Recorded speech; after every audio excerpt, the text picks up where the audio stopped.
प्रियंका गांधी वाड़ा।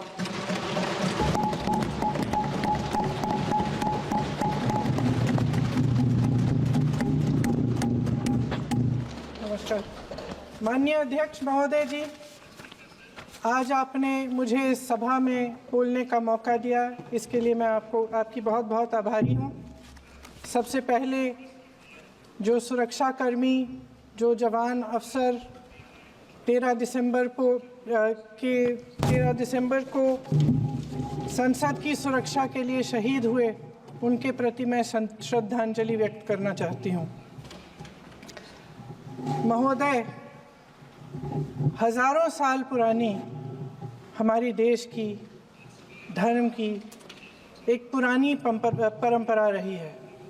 ये परंपरा संवाद, चर्चा की रही है। एक गौरवशाली परंपरा है जो दर्शन ग्रंथों में, वेदों में, उपनिषदों में दिखती है। वाद विवाद और संवाद की हमारी पुरानी संस्कृति है। अलग अलग धर्मों में भी, इस्लाम में, सूफियों में, बौद्ध धर्म में, जैन धर्म में, सिख धर्म में भी ये वाद संवाद, ये चर्चा बहस, इसकी संस्कृति रही है।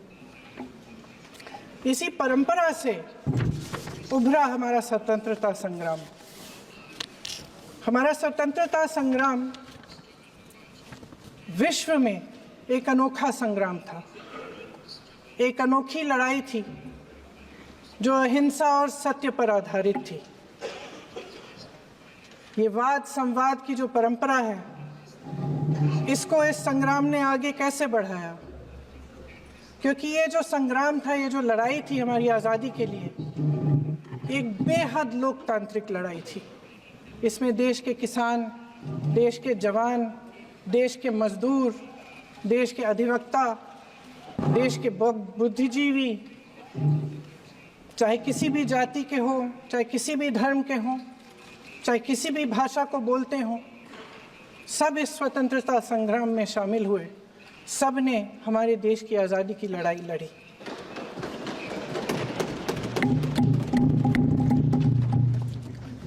और उसी आज़ादी की लड़ाई से एक आवाज़ उभरी जो हमारी देश की आवाज़ थी। वो आवाज़ ही आज हमारा संविधान है। साहस की आवाज़ थी, हमारी आज़ादी की आवाज़ थी, और उसी की गूंज ने हमारे संविधान को लिखा और बनाया। ये सिर्फ एक दस्तावेज नहीं है। बाबा साहेब अम्बेडकर, मौलाना आज़ाद जी, राजगोपालाचारी जी और जवाहरलाल नेहरू जी और उस समय के तमाम नेता, जैसे आपने कहा,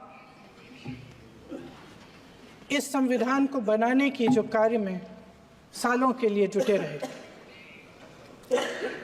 हमारा संविधान इंसाफ, उम्मीद, अभिव्यक्ति और आकांक्षा की वो ज्योत है जो हर हिंदुस्तानी के दिल में जलती है। अध्यक्ष महोदय, इस ज्योत ने हर एक भारतीय को ये पहचानने की शक्ति दी कि उसे न्याय मिलने का अधिकार है, कि उसमें अपने अधिकारों के लिए आवाज़ उठाने की क्षमता है, कि जब वो आवाज़ उठाएगा तो सत्ता को उसके सामने झुकना पड़ेगा। इस संविधान ने हर एक देशवासी को ये अधिकार दिया कि वो सरकार बना भी सकता है और सरकार बदल भी सकता है। ये ज्योत जो हर हिंदुस्तानी के दिल में जलती है, उसने हर हिंदुस्तानी को ये विश्वास दिया कि देश की संपत्ति में, देश की दौलत में, संसाधनों में उसका भी हिस्सा है, कि उसे एक सुरक्षित भविष्य की उम्मीद का अधिकार है, कि देश बनाने में भी उसकी भागीदारी है। उम्मीद और आशा की ये जोत मैंने देश के कोने कोने में खुद देखी है। उन्नाव में मैं एक रेप पीड़िता के घर गई, उसे जलाकर मार डाला था। वो शायद 20-21 साल की होगी। हम सब के बच्चे हैं। हम सोच सकते हैं कि अगर हमारी बेटी के साथ बार बार बलात्कार हुआ और फिर जब वो अपनी लड़ाई लड़ने के लिए गई तो उसको जलाकर मार डाला गया होता तो हम पर क्या बीतती। मैं उस बच्ची के पिता से मिली। उसके खेत जलाए गए थे, उसके भाइयों को पीटा गया था, उसके पिता को बाहर से घर के बाहर घसीट कर मारा गया था। उस पिता ने मुझे बताया कि बेटी, मुझे न्याय चाहिए। मेरी बेटी अपने एफआईआर को दर्ज करने के लिए जब जिले में गई तो उसको मना किया गया। अगले जिले में जाना पड़ा उसे। वो रोज सुबह 6 बजे उठकर तैयार होकर अकेली अपने मुकदमे को लड़ने के लिए अगले जिले में ट्रेन से जाती थी। उसके पिता ने मुझे कहा कि मैंने उससे कहा, बेटी अकेले मत जाओ, छोड़ दो ये लड़ाई। लेकिन उसकी बेटी ने उसको जवाब दिया कि नहीं पिताजी, मैं अकेली जाऊंगी, मैं लड़ूंगी, ये मेरी लड़ाई है, मैं इसको लड़ूंगी। ये लड़ने की क्षमता, ये हिम्मत उस लड़की को और करोड़ों भारत की नारियों को हमारे संविधान ने दी। आगरा में मैं अरुण वाल्मीकि के घर गई। अरुण वाल्मीकि पुलिस स्टेशन में काम करता था, सफाई का काम करता था। आप सोच सकते हैं हमारी तरह उसका भी परिवार था। नई नई शादी हुई थी, 2-3 महीनों का बच्चा था। पुलिस स्टेशन में चोरी हो गई। चोरी का इल्जाम उस पर लगाया गया। उसके पूरे परिवार को उठाकर पुलिस स्टेशन में ले गए। आप हंस रहे हैं, लेकिन ये गंभीर बात है। और क्या गंभीर बात। शर्म करो, शर्म। अरुण वाल्मीकि को पीट पीट के मार डाला, उसकी बीवी को पीटा, उसके पिता के नाखून निकाले, उसके पूरे परिवार को पीटा गया। जब मैं उस जवान महिला से मिलने गई जो अभी अभी विधवा हुई थी, तो उसने मुझे कहा कि दीदी, हमें सिर्फ एक चीज चाहिए, हमें न्याय चाहिए और हम इस न्याय के लिए लड़ते रहेंगे, चाहे कुछ भी हो जाए। ये हिम्मत उस महिला को हमारे संविधान ने दी।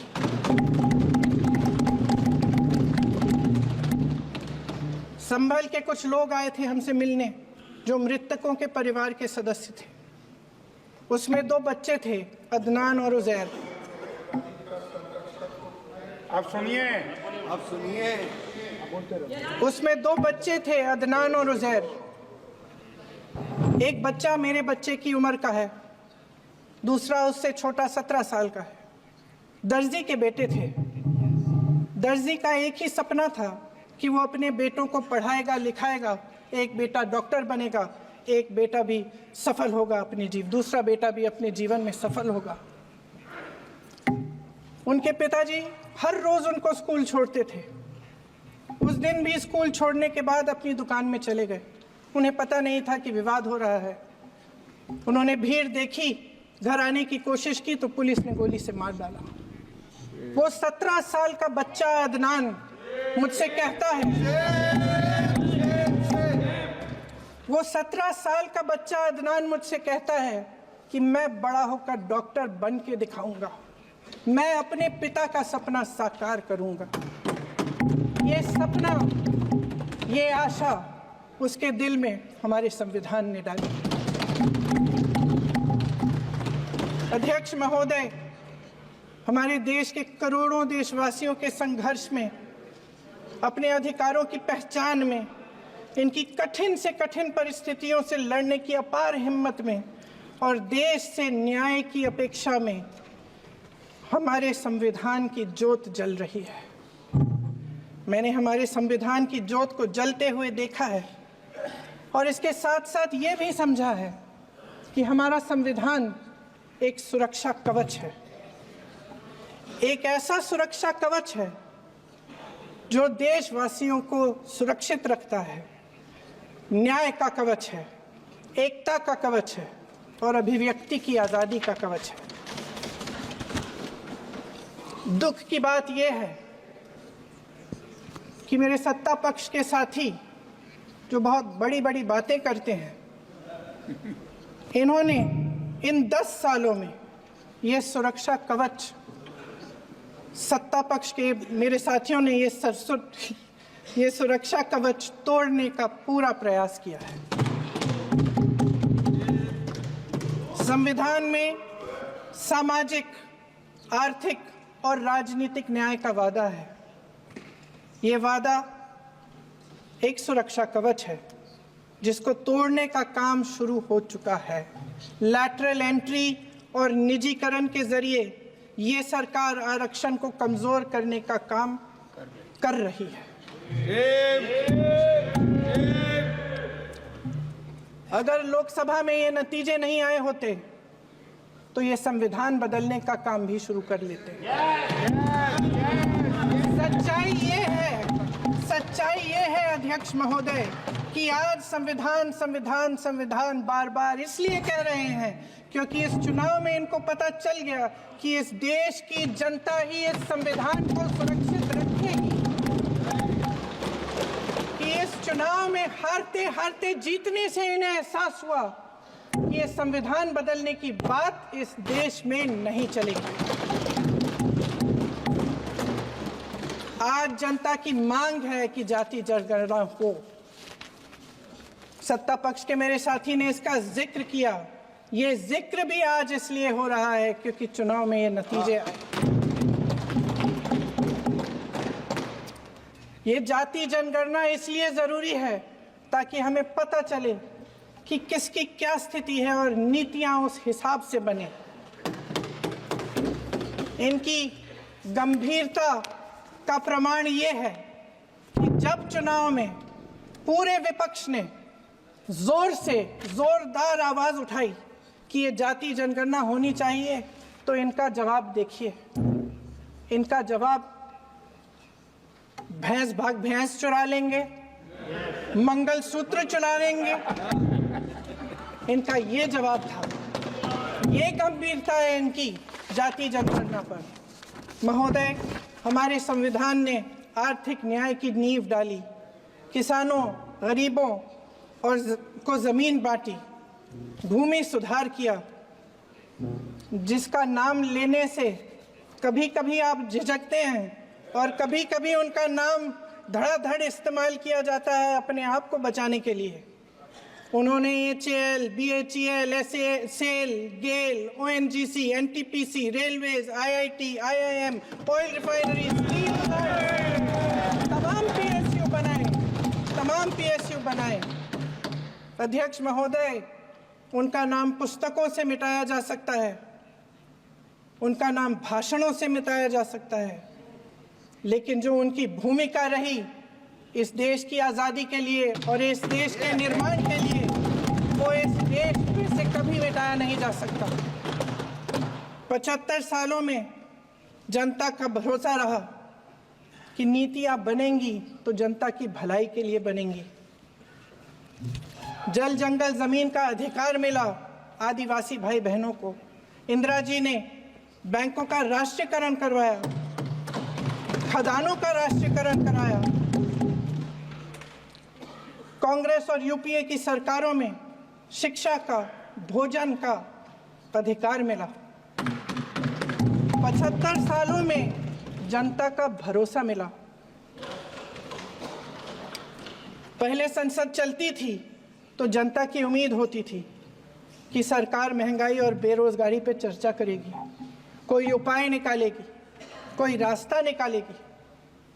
लोग मानते थे कि अगर कोई नई आर्थिक नीति बनेगी तो देश की अर्थव्यवस्था को मजबूत बनाने के लिए बनेगी, तो भारतीय बाजार को मजबूत बनाने के लिए बनेगी, उनके भविष्य को मजबूत बनाने के लिए बनेगी। किसान और आदिवासी भाई बहन भरोसा करते थे कि यदि जमीन के कानून में संशोधन होगा तो उन्हीं की भलाई के लिए होगा।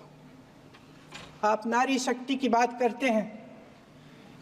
आज चुनाव की वजह से शायद इतनी बातचीत हो रही है नारी शक्ति के बारे में, क्योंकि हमारे संविधान ने महिलाओं को ये अधिकार दिया, उनकी शक्ति को परिवर्तित किया वोट में।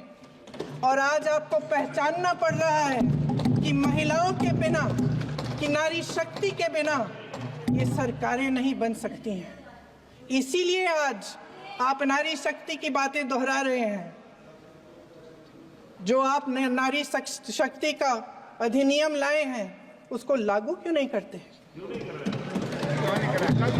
10 साल बाद लागू क्यों होगा? क्या आज की नारी 10 साल इंतजार करेगी उसके लागू करने के लिए? क्या बात है, क्या बात है।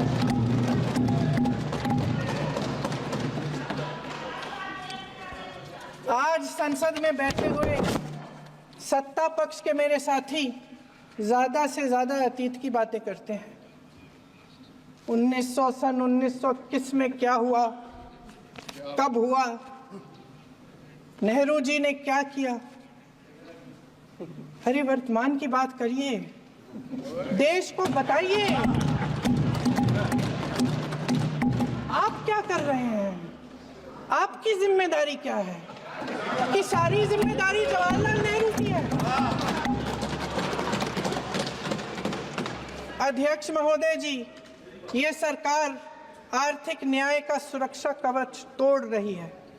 आज संसद में बैठी ये सरकार बेरोजगारी और महंगाई से जूझ रही हमारी जनता को क्या राहत दे रही है?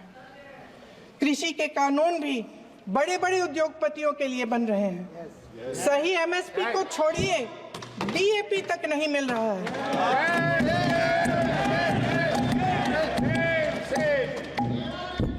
वायनाड से लेकर ललितपुर तक इस देश का किसान रो रहा है। आपदा आती है तो उसको कोई राहत नहीं मिलती। भगवान भरोसे है आज इस देश का किसान, उसको छोड़ दिया गया है। आज हिमाचल में देखिए, जितने भी कानून बने हैं वो सब बड़े बड़े उद्योगपतियों के लिए बन रहे हैं। हिमाचल में जो सेब उगता था उसके जो छोटे छोटे किसान हैं वह रो रहे हैं, क्योंकि एक व्यक्ति के लिए सब कुछ बदला जा रहा है। सुनने की हिम्मत रखो। मैं अध्यक्ष महोदय जी, अध्यक्ष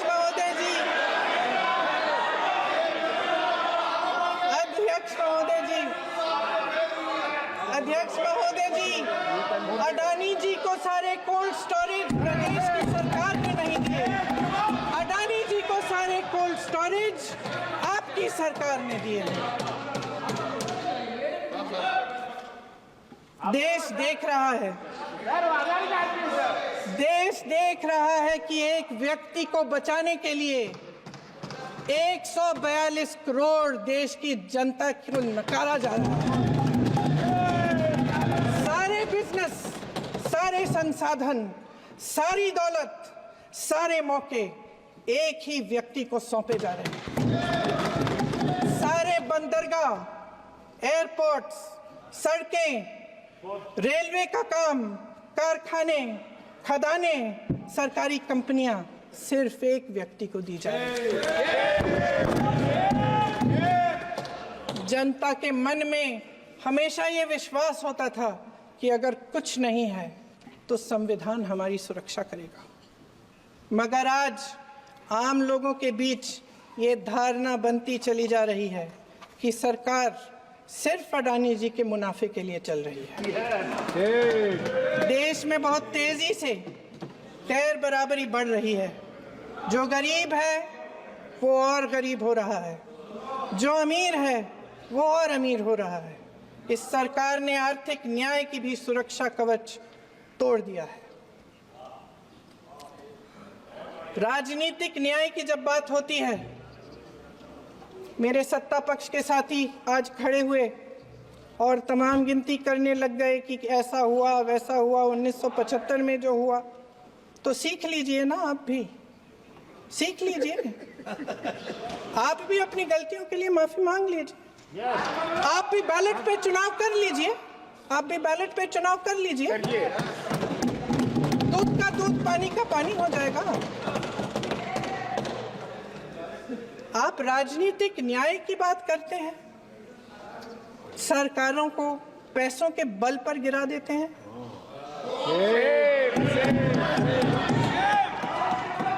मेरा आग्रह है कि अपन संविधान में सकारात्मक बोले।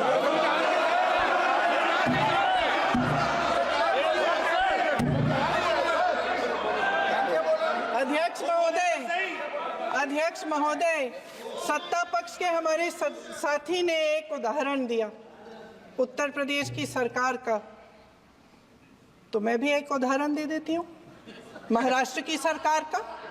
मैं भी एक उदाहरण दे देती हूँ हिमाचल की सरकार को तोड़ने की कोशिश किसने की, पैसों के बल पे की, गोवा की सरकार। तमाम उदाहरण है। राजस्थान की क्या ये सरकारें जनता ने नहीं चुनी थी? क्या संविधान इन पर लागू नहीं था? पूरी देश की जनता जानती है कि इनका हंसती है, जानती है कि इनके यहाँ तो वॉशिंग मशीन है।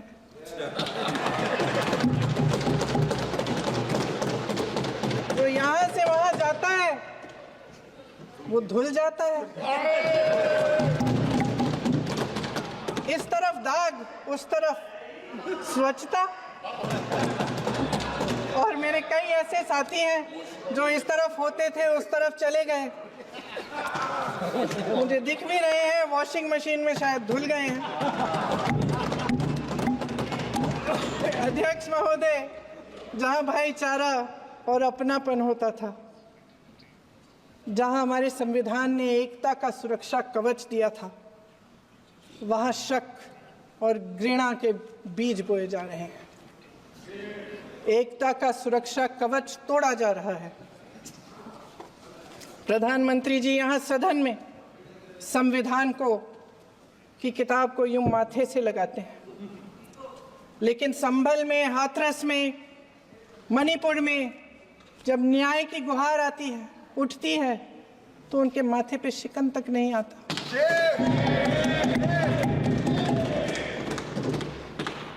शायद समझ नहीं पाए हैं कि भारत का संविधान संघ का विधान नहीं है।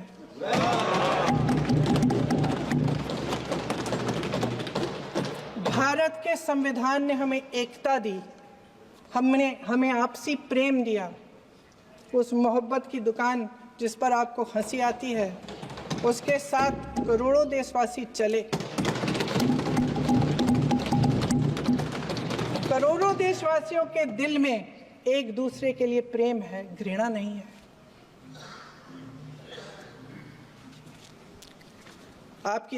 इनकी जो विभाजनकारी नीतियां हैं, उसका नतीजा हम रोज देखते हैं। राजनीतिक फायदे के लिए संविधान को छोड़िए, देश की एकता को भी ये रख नहीं सकते, इसकी सुरक्षा नहीं कर सकते। हमने संभल में देखा, मणिपुर में देखा। दरअसल इनका कहना है कि अलग अलग इस देश के अलग अलग हिस्से हैं, लेकिन हमारा संविधान कहता है कि ये देश एक है और ये देश एक रहेगा। जहां खुला विवाद होता था, अभिव्यक्ति का सुरक्षा कवच होता था, इन्होंने भय का माहौल पैदा किया है। सत्ता पक्ष के मेरे साथी अक्सर 75 सालों की बात करते हैं, लेकिन इन 75 सालों में ये उम्मीद, आशा, ये अभिव्यक्ति की ज्योति कभी थमी नहीं, कभी बुझी नहीं। इस देश की जनता ने खुलकर आलोचना की, निडर होकर धरने किए, प्रदर्शन किए। जब जब जनता नाराज हुई, तब तब सत्ता को ललकारा, उसे चेतावनी दी, बड़े से बड़े नेताओं को कटघरे में खड़ा किया, उनसे जवाब मांगा, न्याय मांगा। इस देश के छोटे छोटे से नुक्कड़ की दुकानों में, चाय की दुकानों में, इस देश के घरों में, गलियों में, मोहल्लों में, अखबारों में, प्रकाशन घरों में, न्यायपालिकाओं में चर्चा कभी बंद नहीं हुई। लेकिन आज ये माहौल नहीं है। आज जनता को सच बोलने से डराया जाता है, धमकाया जाता है। पत्रकार हो या विपक्ष का नेता हो या किसी यूनिवर्सिटी का प्रोफेसर हो, छात्र संघ हो या कर्मचारियों का संगठन हो, सबका मुंह बंद कराया जाता है। किसी पे ईडी, किसी पे सीबीआई, किसी पे इनकम टैक्स, फर्जी मुकदमे लगवाए जाते हैं, जेल में डाल दिया जाता है। विपक्षी नेताओं को जेल में डाल दिया जाता है, उनको सताया जाता है। किसी को नहीं छोड़ा इस सरकार ने। देशद्रोही कह के उत्तर प्रदेश में मुझे याद है कुछ अध्यापिकाएं प्रदर्शन कर रही थी, उन पर मुकदमा डाल दिया देशद्रोही का, उन्हें देशद्रोही कह दिया। इन्होंने देश का पूरा माहौल भय से भर दिया है। इनकी मीडिया की मशीन झूठ फैलाती है, तरह तरह के आरोप लगाती है, और शायद वह भी भय में ही है। महोदय, मैं इस सदन को याद दिलाना चाहती हूं कि ऐसा डर का माहौल देश में अंग्रेजों के राज में था। जब इस तरफ बैठे हुए गांधी की विचारधारा वाले लोग आज़ादी की लड़ाई लड़ रहे थे और उस तरफ वाली विचारधारा वाले लोग भय में रहकर अंग्रेजों के साथ साठ-गांठ कर रहे थे। लेकिन अध्यक्ष महोदय, भय का भी अपना स्वभाव होता है। भय फैलाने वाले हमेशा भय का खुद शिकार बन जाते हैं। ये प्रकृति का नियम है। आज इनकी भी यही हालत हो गई है। भय फैलाने के इतने आदी हो गए हैं कि खुद भय में रहने वाले हैं। चर्चा से डरते हैं, आलोचना से घबराते हैं। कई दिनों से हम मांग रहे हैं कि चर्चा करिए, लेकिन चर्चा करने की हिम्मत ही नहीं है।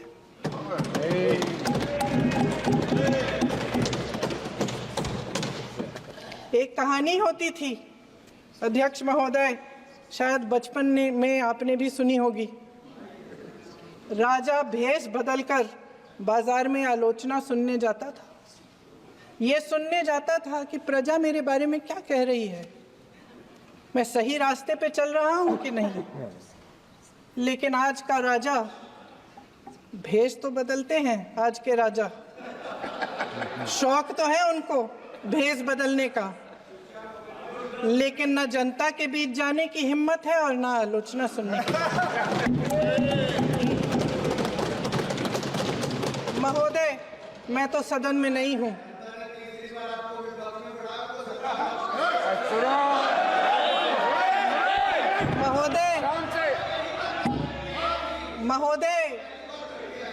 महोदय, जनता में बहुत विवेक है, ये सही है।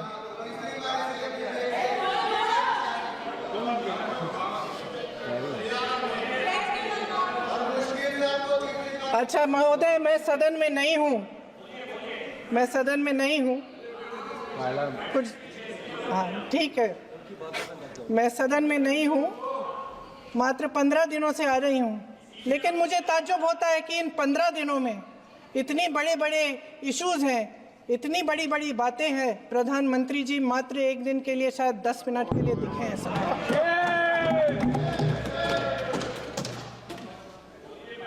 बात यह है अध्यक्ष महोदय जी कि ये देश भय से नहीं, साहस और संघर्ष से बना है। इसको बनाने वाले देश के किसान, जवान, देश के करोड़ों मजदूर और गरीब जनता है। संविधान इनको साहस देता है। मेहनती मिडिल क्लास है। और इस देश के जो करोड़ों देशवासी हैं, जो रोजाना भयंकर परिस्थितियों का सामना करते हैं, उनको साहस देता है। वायनाड में जो आपदा आई, उसमें एक छोटा लड़का था 17 साल का। 6 घंटों के लिए उसने अपनी माँ को बचाने की कोशिश की। 6 घंटों के लिए आप सोच सकते हैं कि अगर नदी की धारा बह रही है, नाराज है, आप अपनी माँ को पकड़े हो, 6 घंटों के लिए पकड़े रखते हो कि मेरी माँ बच जाएगी, और अंत में वो माँ भी बह जाती है। उस लड़के का साहस, उन महिलाओं का साहस जो पीड़ित हैं लेकिन फिर भी अपनी लड़ाई लड़ रहे हैं, उन संभल के बच्चों का साहस जिनके पिताजी अभी अभी गुजर गए लेकिन फिर भी उनके सपनों को साकार करने की हिम्मत है, उनका साहस है, वो साहस इस संविधान ने दिया है।